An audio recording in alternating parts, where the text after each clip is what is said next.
प्रेक्षकांनो, लग्नानंतर होईलच प्रेम या मालिकेचा आजचा म्हणजे 23 जुलैचा भाग तुम्ही ऐकत आहात. प्रेक्षकांनो, काय झालंय ना, मालिकेमध्ये आता नेमकं यांना काय दाखवायचं हे जर कन्फ्युजन होऊ लागलंय. आजचा भाग तर काय दाखवला काय नाही, मला काही समजलंच नाही बाबा, खरंच सांगते. तर पहा, सुरुवातीला आता पार्थ आणि काव्याचं बोलणं त्यांनी ऐकलं. आता यांचं डिस्कशन जरा वेगळंच वाटलं मला. आता हा पार्थ म्हणतो, चला सगळं काही कसं तुमच्या मनासारखं झालं, घटस्फोट मिळाला, तुमची एकतरी इच्छा पूर्ण झाली ना, ते चांगलं झालं. आता हा तिला टोमणे मारतोय. मग काव्या ते शांतपणे ऐकून घेते आणि त्या टोमण्याला उत्तर पण देते. पार्थ काव्याला म्हणतो, अभ्यास करा छान, आता IAS होऊन दाखवा, तुमच्या स्वप्नांना असं म्हणजे पूर्ण करा. नाही म्हणजे आता काही एक्सक्यूजच नाही आहेत ना तुम्हाला. मग आता काव्या म्हणते, पार्थ. आता पार्थ लगेच म्हणतो, हो हो मी नॉर्मल आहे काव्या, मी फाईन, एकदम व्यवस्थित आहे. म्हणजे इतके दिवस मी असा अँग्री पार्थ म्हणून वावरत होतो ना, जमत नव्हतं मला. आता कसा पहिल्यासारखा पार्थ आलाय परत, म्हणजे असं तोंड पाडलेला पार्थ चांगला नाही दिसत ना. आता कसं मस्त मी कॉफी वगैरे पिल, किशोर कुमारची गाणी ऐकेल आणि जुना पार्थ कसा आता परत आलाय ना. आता लगेच काव्या म्हणते, हे सगळं प्रिटेंड करताय का तुम्ही मुद्दाम? पार्थ म्हणतो, नाही मी प्रिटेंड कशाला करू, मला आता छान वाटतंय, मी उगाच स्वतःला बांधून ठेवलं होतं, आता कसा मी छान मोकळा झालो आहे. नाही आता कसं सांगू काव्या तुम्हाला, नाही म्हणजे काही वेळेला मला यायचा तुमच्यावर राग, पण जायचा सुद्धा तो पटकन. म्हणजे नेक्स्ट मोमेंटला परत चिडायचो मी, पण खूप चुकीचं वागलो ना मी तुमच्यासोबत. मग काव्या म्हणते, ॲक्च्युली नाही, तसं हर्ट झाला होतात ना तुम्ही तेव्हा, म्हणून तसं वागत होतात पार्थ. या दोघांचं बोलणं जरा कन्फ्युजनच आहे. आता पार्थ म्हणतो, हो पण किती दिवस आता असं चिडणार ना, म्हणजे काय आता जाऊ द्या, सगळं सोडून द्या. काय आता आपण मस्त आठवणी तयार करू एकमेकांमध्ये, कारण निरोप घेताना आता कडवटपणा नाही राहणार ना एकमेकांमध्ये. आता हे तयारी केली यांनी एकमेकांचा निरोप घ्यायची. मग लगेच काव्या म्हणते, हो पार्थ, आपण आठवणी तयार करू, आपण आपल्या मर्जीने चांगल्या आठवणी तयार करूच शकतो. पण काका काकूंचं काय पार्थ, त्यांना कळलं तर आपण वेगळेही होऊ शकतो, आपण आठवणीही तयार करू शकतो. पण काका काकूंचं काय, आपण त्यांना कसं सांगायचं? आता पार्थ म्हणतो, हो आपण सगळ्यात आधी आता घरच्यांना सांगून टाकू की आपण घटस्फोट घेतोय आणि मोकळं होऊ. आता बघा काव्या आणि पार्थ असं ठरवतात, पण आता इकडे नंदिनी आणि जीवाचंही तेच चाललंय एक्झॅक्टली. आता नंदिनी जात असते तिथून खोलीतून, तेव्हा जीवा तिला थांबवतो आणि म्हणतो, थांब ना नंदिनी, अगं आपण सगळ्यांना सांगू आणि मोकळे होऊयात का, म्हणजे उगाच. आता नंदिनी म्हणते, हे बघा आता असा विचार तुम्ही करू नका, आपण जर सतत असा विचार करत राहिलो ना तर आपण कधीच मोकळे होऊ शकणार नाही. घरच्यांना कळलं पाहिजे आपलं घटस्फोट होतोय, पण त्यांना धक्का बसणारच आहे हे सगळं कळल्यावर. आणि काय होईल, जरा आरडाओरडा करतील घरचे, शॉक्ड होतील, आपल्याला कारणं पण विचारतील. पण आपण जे काही आहे ना जीवा, ते सगळं खरं खरं सांगू घरच्यांना. तर आता जीवा म्हणतो, माझी नाही गं होते हिंमत, म्हणजे लग्नातही माझं, म्हणजे लग्नाच्या आधी माझं कोणावर प्रेम होतं हे मी त्यांना सांगू शकलो नाही, आणि आता घटस्फोट घेतोय हे मी त्यांना कसं सांगू. आता जीवाला आले टेन्शन. मग नंदिनी म्हणते, बरं ठीक आहे, तुम्ही नका बोलू, हवं तर मी बोलेन त्यांच्याशी. आता जीवाला जरा कॉन्फिडन्स आला आहे, चला बरं झालं नंदिनी बोलणार आहे म्हणजे आपल्याला टेन्शन नाही आहे का. आता ही नंदिनी पुढे म्हणते, मी कोर्टाची पायरी चढून हिंमत दाखवलेलीच आहे, आता बघू सगळ्यांना सांगायची हिंमत येते का घटस्फोट घेतोय म्हणून. पुन्हा नंदिनी तिथून निघून जात असते. मग जीवा म्हणतो, थांब नंदिनी, तुला जर या सगळ्यामध्ये उडी मारायचीच आहे तर एकटी नको मारूस. अगं आपण संसारात एकमेकांना साथ नाही देऊ शकलो, म्हणजे मी तुझी साथ नाही देऊ शकलो, पण मी तुझी साथ देतो घरच्यांना सांगण्यासाठी. आपण सगळ्यांना घटस्फोट घेतोय असं सांगूयात, पण नंदिनी सगळ्यांना एकत्रच सांगायचं आहे की वेगळं वेगळं सांगायचं आहे. मग नंदिनी म्हणते, आपण सगळ्यांना एकत्र सांगितलं तर त्रास होईल ना सगळ्यांना. जीवा म्हणतो, तसाही त्यांना त्रास होणारच आहे. नंदिनी म्हणते, पण वेगळं वेगळं सांगितलं तर शांततेत आपल्याला त्यांना समजवता येईल ना. आता जीवा म्हणतो, बरं ठीक आहे, मी आईशी बोलतो, तू बाबांशी बोल.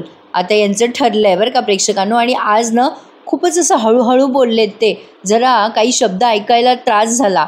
तर बघा, नंदिनी म्हणते, मी कुठल्या तोंडाने बोलू बाबांशी मला कळतच नाही आहे. म्हणजे ते दोघेही माझ्या आईवडिलांसारखेच खूप चांगले आहेत, त्या दोघांचा काहीही दोष नाही आहे, बिचारे का शिक्षा भोगतील आपल्या घटस्फोटाची, ते खूप चांगले आहेत जीवा. मी कसं सांगू त्यांना आपण घटस्फोट घेतोय ते. आता असाही प्रश्न पडला यांना, असाही प्रश्न पडला. मग आता काय बोलावं ते मलाही उमजेना आज. काय ना प्रेक्षकांनो, मनमोकळं सांगू का तुम्हाला, आजचा एपिसोडनं एकदम ढिल्ला दाखवला आहे. अगदी शेवटचा सीन जो आहे ना तोच फक्त पाहण्यासारखा आहे. त्यामुळे मी तुम्हाला सुरुवातीचे काही क्षण एकदम पटापट सांगते, डिटेल आणि शब्दानं शब्द सांगते. फक्त माझी बोलण्याची स्पीड आहे ना ती वाढवते. आता इकडे बघा, काव्या पण पार्थला तेच म्हणते, खरंच पार्थ आपण काका काकूंना कसं सांगणार आहोत घटस्फोट घेतोय म्हणून. मग आता पार्थ म्हणतो सांगू, सगळं सांगून मोकळं जे व्हायचं ते होऊ द्या आता, असं म्हणून पार्थ जात असतो. काव्या म्हणते थांबा ना पार्थ, ऐका ना, पण घरच्यांनी आपल्याला विचारलं की तुम्हाला हे लग्न काय नकोसं झालं आहे तर मग काय सांगायचं आपण. पार्थ म्हणतो सांगून टाकू त्यांना की आपण एकमेकांनाच नकोसे झालो आहे म्हणून. आता काव्याला ते ऐकून अजून टेन्शन येतं बरं का. मग पार्थ म्हणतो डोंट वरी, तुम्ही नका बोलायला जाऊ, मी जाईल बोलायला, पण तुम्ही जर बोलायला गेलात तर तुम्हाला सगळे स्पष्टीकरण मागतील आणि मला ते आवडणार नाही. आता बघा, काव्या म्हणते हो तुम्ही बोलायला जाल पार्थ, पण तुम्हाला बोलणे बसतील ते मला पण नाही आवडणार. आता काव्या असं बोलते तेव्हा पार्थ तिच्याकडे लगेच बघायला लागतो. म्हणजे बापरे, काव्याला किती काळजी आहे माझी असं त्याला रिअलाईज होतं. मग आता पार्थ तिला ते ऐकून म्हणतो हो काव्या, का नाही बघवलं जाणार तुम्हाला हे सगळं. मग आता काव्या काहीच बोलत नाही, थोडं डोळ्यातून पाणी काढते आणि म्हणते मला एवढंच म्हणायचं आहे की तुम्ही असे एकटे दुकटे नका जाऊ बोलायला घरच्यांशी, मी बोलेल तुमच्यासोबत. आता पार्थ नुसता असा गालातल्या गालात हसतो बरं का. मग आता काव्या म्हणते मी असेन ना तुमच्यासोबत. आता जेव्हा काव्या असं बोलते तेव्हा पार्थ आश्चर्याने तिच्याकडे बघायला लागतो. आता काव्या म्हणते नाही म्हणजे मला असं म्हणायचं होतं की त्यांच्याशी बोलताना मी असेन तुमच्यासोबत. आता त्याला असं काही क्षणासाठी असं वाटतं की काव्या जणू काही आयुष्यभर आपल्यासोबत राहणार आहे. तर असो, आता पार्थ जरा स्वतःला सावरतो आणि म्हणतो मग काय करायचं आता पुढे, सोबत जायचं आहे का त्यांना सांगायला की एक एकट्याने. मग काव्या म्हणते पार्थ माझे बाबानं मला नेहमी सांगायचे की कोणाला काही सांगायची आपल्याला भीती वाटत असेल, सांगता येत नसेल तर त्या माणसाला एकट्याच जाऊन बोलावं. पार्थ आता हसतो आणि म्हणतो हे बरं आहे, माझी आई जशी काही ना काही म्हणते तसे तुमचेही बाबा तुम्हाला काही ना काही सांगतात का. मग काव्या म्हणते तुमच्यातली एक गोष्ट ना मला फार आवडली बरं का पार्थ. पार्थ म्हणतो कुठली गोष्ट. काव्या म्हणते टोमणे चांगले मारता हं तुम्ही. मग पार्थ स्माईल करतो गालातल्या गालात. मग म्हणतो हो का, तुमच्याकडनंच मारायला शिकलो आहे मी टोमणे काव्या. तर आता काव्या त्याच्याकडे बघते आणि बघतच राहते.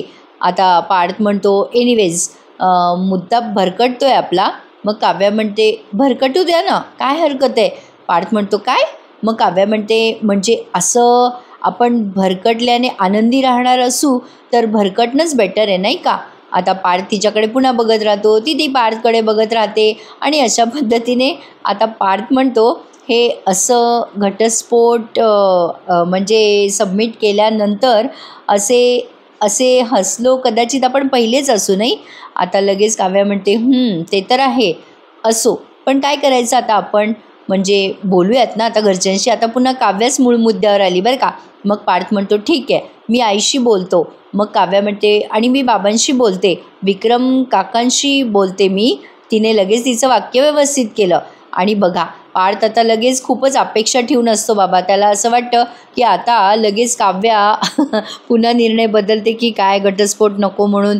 पण ठीक आहे प्रेक्षकांनो, होणार आहे असंच काहीतरी यांच्यामध्ये होणार आहे. पण त्यासाठी आपल्याला थोडी वाट बघावी लागणार आहे. मालिकेचा एक नवीन प्रोमोसुद्धा आला आहे. तो प्रोमो काय आला आहे ते सांगते तुम्हाला मध्ये, त्यासाठी बघत राहा आजचा पूर्ण रिव्ह्यू. तर जरा फास्टच सांगते प्रेक्षकांनो आज. आता बघा हे विक्रम निघालेले असतात पार्टीला, नेहमीप्रमाणे ते शिट्ट्या वाजवत निघालेले असतात. ते मिथुन काका म्हणतात ओ भाऊजी आहो कुठे निघाले तुम्ही आणि एवढे खुश का दिसताय, दादा सांगा तरी तुमची स्वारी कुठे निघाली आहे.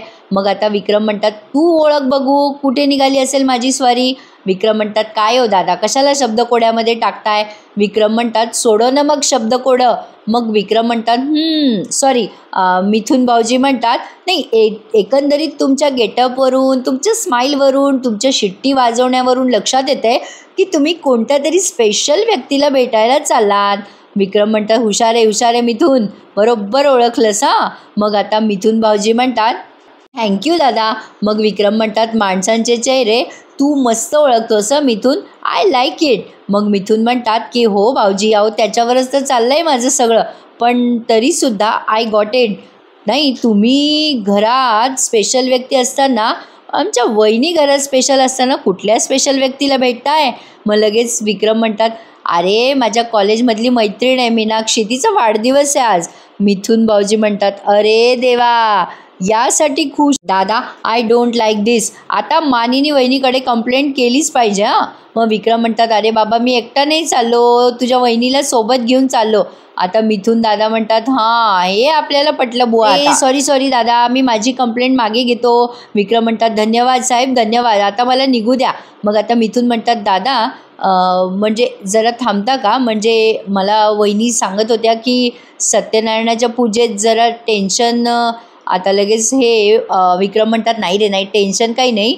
म्हणजे आपला पार्थ म्हणत होता की जिला माझ्याबरोबर संसार नाही करायचा, तिच्यासोबत पूजा करून काय करू मी. म्हणजे काव्यासोबत जरा भांडण झालं असेल त्याचं.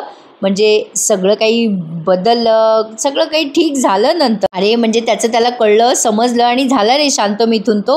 आता मिथून भाऊजी म्हणतात, म्हणजे सगळी पूजा नीट पार पडली ना भाऊजी? अरे हो मिथून, सगळं काही चांगलं झालं. अरे गुरुजींनी सांगितलं पण ती उलटी होती ना मंगळसूत्र पोरींच्या गळ्यात, ती सुलटी करा. पार्थ आणि जीवाने ती सुलटी केली सुद्धा, सगळं छान झालं. आता एकदम मिथून काकांना खोकला येतो तेव्हा विक्रम तिथून जात असतात. ते पुन्हा माघारी फिरतात आणि यांना पाणी बिणी देतात त्या मिथून भाऊजीला. आणि मिथून भाऊजी आता विचार करायला लागतात की सगळं काही सुरळीत आहे. एकीकडे ही नंदिनी घटस्फोटाच्या पेपरवर सही करते आणि तिकडे जीवा मंगळसूत्र सरळ करतो. हे सगळं ते मनातल्या मनात विचार करताय बरं का. हे सगळं कसं काय चाललं या पोरांचं, काय भानगडे. आता ते विक्रम म्हणतात, मिथून अरे काय कसला विचार पडला बाबा, काय झालं? आता मिथून काका म्हणतात, काही नाही हो दादा, जरा टेन्शन आलं. म्हणजे वहिनीच्या वागायचा विचार करतोय. म्हणजे बघा ना, आपल्या पोरांचं सगळं नीट व्हावं ना, पोरांचा संसार कसा शिऱ्यासारखा गोड झाला पाहिजे हो. मग आता ते विक्रम म्हणतात, ए मिथून बैस बाबा बैस, खाली बैस. अरे टेन्शन नको घेऊ बाबा, अरे सगळं चांगलं होणार आहे. आपल्या पोरांचा संसार या शिऱ्यासारखाच गोड होणार आहे बघ. रे चल निघतो मी आता, मला लवकर जायचं आहे वाढदिवसाला. मानिनी गेली आहे पुढे गिफ्ट वगैरे आणायला. आणि हो पोरं आली आहेत बरं का जरा पावसात भिजून, तर सांग जरा आपल्या घरातल्या ताईंना ते कॉफी वगैरे करून द्या म्हणा. आता लगेच हे निघून जातात विक्रम. तेव्हा मिथून मनात विचार करतात, काय चाललं असेल या पोरांचं. या घटस्फोटाच्या काठावर उभे आहेत आणि आता हे लग्न पुढे टिकवत आहेत, काय चाललंय काय यांचं. आता मिथून भाऊजी असा विचार करतात आणि त्यांच्या मुलीला भेटायला खोलीत जातात.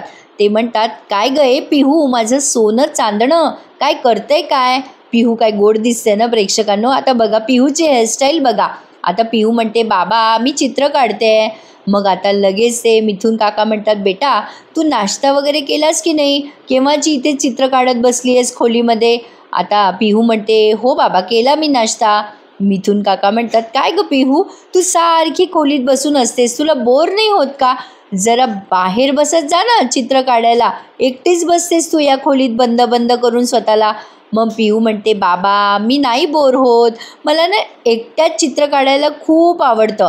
आमच्या बाई सांगतात की एकट्याच चित्र काढलं ना की तुम्ही मेडिटेशन करता वगैरे असं वाटतं म्हणे. आता मिथून काका म्हणतात, काय अगं असं कसं? नाही मला सांग की चित्र काढत असताना पांढऱ्या पेपरवर तू सारख्या रेघोट्या मारतेस, सारखं एकसारखं त्या पेपरकडे बघतेस, त्यात कसलं आलं आहे मेडिटेशन वगैरे? माझ्याकडे बघ बरं, मी कसं चटाचटा पटापटा मोत्यासारखं बोलतो, वागतो, चालतो. अगं याला म्हणतात मेडिटेशन. अगं हे काय ग, माणसाने माणसाशी नीट वागलं ना की ते आपोआप मेडिटेशन होतं. पण काय ग, तुला एवढी बक्षिसं मिळाले, एक काम करतेस का? मग अजून 2 बक्षिसं मिळतील तुला.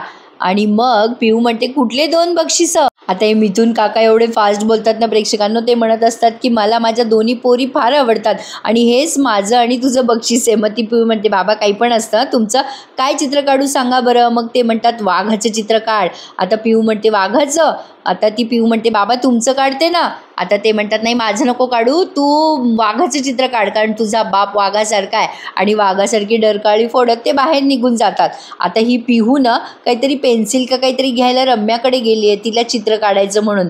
तर बघा आता इथे वसू आत्याचं आणि रम्याचं काहीतरी चौथं तिसरंच चालू असतं. वसू आत्या म्हणतात, काय गं रम्या, कसली निर्ढवलेली लोक आहेत गं ही. मग आता रम्या आधी दार लावते आणि म्हणते, आई जरा हळू बोल, आता बोल, काय म्हणत होतीस, निर्ढवलेली लोक म्हणजे काय झालं.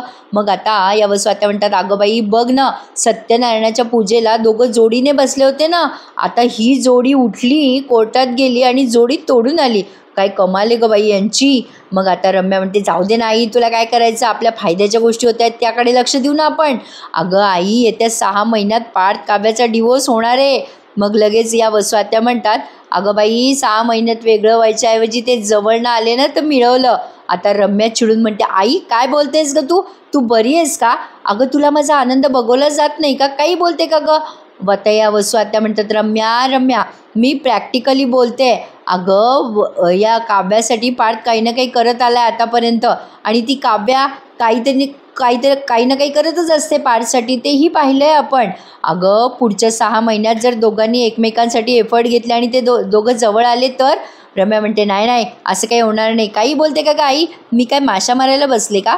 मग रम्या पुढे म्हणते, त्या दोघांचा घटस्फोट 6 महिन्याच्या ऐवजी 3 महिन्यात नाही केला ना तर रम्या नाव लावणार नाही.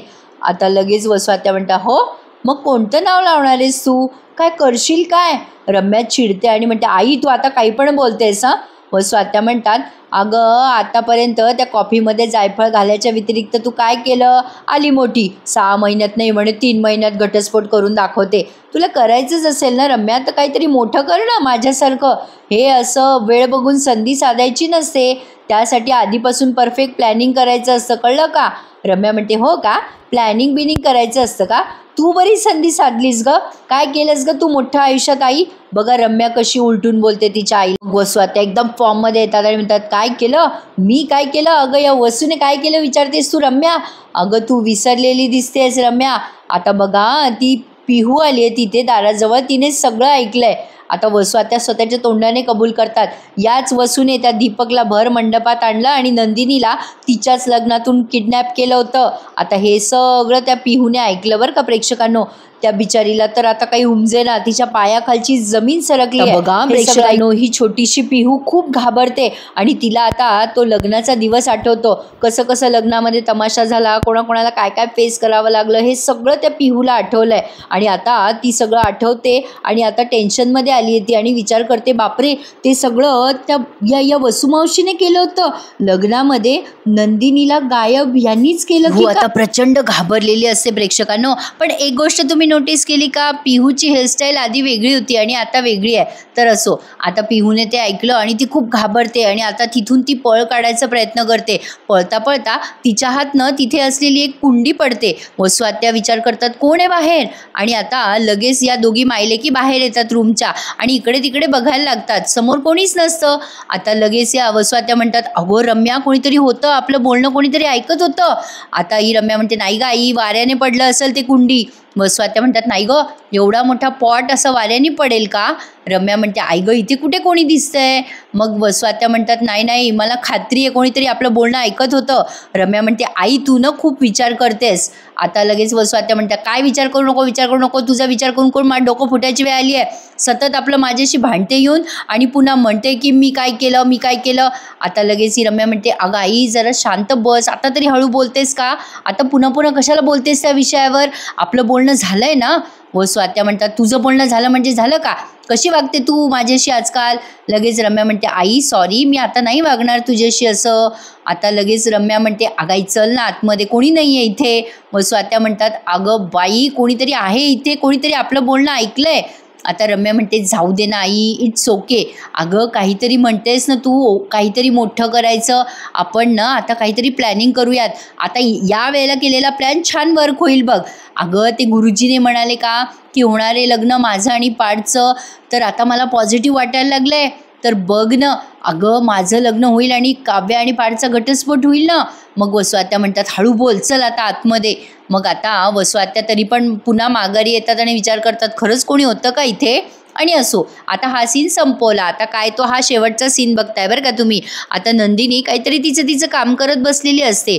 जीवा आता तिथे खाली झोपायला आलेला असतो, तेव्हा विचारतो नंदिनीला, आज एवढ्या लेटपर्यंत काम करणार आहेस का तू नंदिनी.